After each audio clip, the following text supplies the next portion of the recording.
Espagne, été 1936. Après l'arrivée au pouvoir d'un front populaire, la contre-révolution du général Franco dégénère en guerre civile.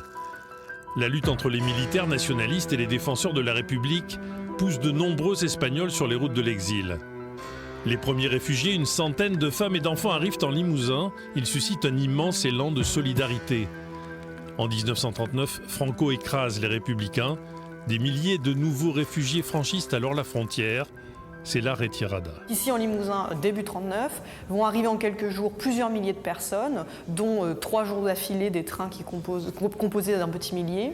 Et rapidement, on essaye aussi de les disperser pour faciliter l'accueil, limiter l'impact. Mais il y a quand même quelques gros contingents qui sont créés, comme à Magnac-Laval par exemple, où il va y avoir 700 femmes. En Limousin, la plupart des combattants espagnols réfugiés sont regroupés dans des camps, puis dans 14 groupements de travailleurs étrangers. Les groupements de travailleurs étrangers, souvent, ce n'est pas un camp à proprement parler. En fait, d'un point de vue formel, ça réunit 250 hommes. Ils travaillent à la construction des barrages, donc le barrage de l'Aigle, le barrage de Bord-les-Orgues, Marège, donc essentiellement en Corrèze. Sinon, on va les trouver pour ce qui est de la Creuse. Il y en a un seul GTE, ils sont quasiment tous dans des fermes. En Dienne, on va les trouver aussi essentiellement dans les fermes. Au charbonnage, aux tourbières, vers le plateau de Millevaches. Certains réfugiés seront aussi placés dans des camps dits de concentration, à Saint-Germain-les-Belles, Saint-Paul-des-Jaux, Séreillac ou Nexon. À l'hiver 1942, 70 réfugiés espagnols mourront de maladies et d'épuisement dans le camp de Nexon. En 1943, les Allemands envahissent la zone libre. C'est aussi le début de l'entrée des Espagnols dans les mouvements de la résistance limousine. Ils vont s'illustrer par leur efficacité et leur courage, comme ici à Saint-Gilles-les-Forêts.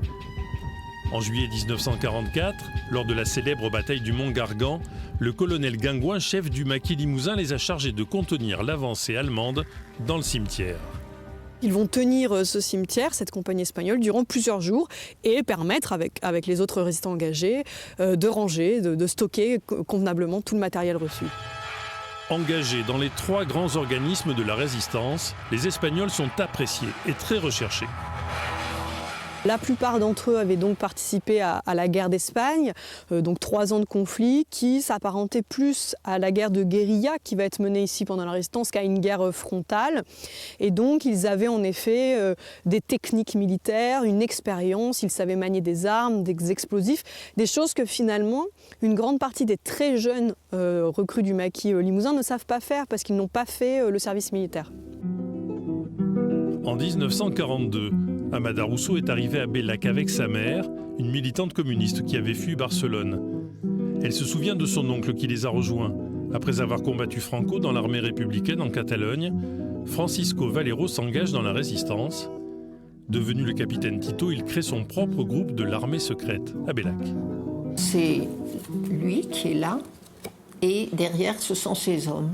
Il est rentré dans un groupe de maquisards et il a formé son propre réseau qui était le réseau Cherbourg. Et lui, avec d'autres bien sûr, s'occupait surtout des sabotages et des parachutages. On estime qu'au moins 2000 réfugiés républicains espagnols ont combattu dans la résistance en Limousin. Leur idée, c'était de lutter contre le fascisme. Et c'est ce qu'ils ont continué à faire en France. J'en suis très, très fière.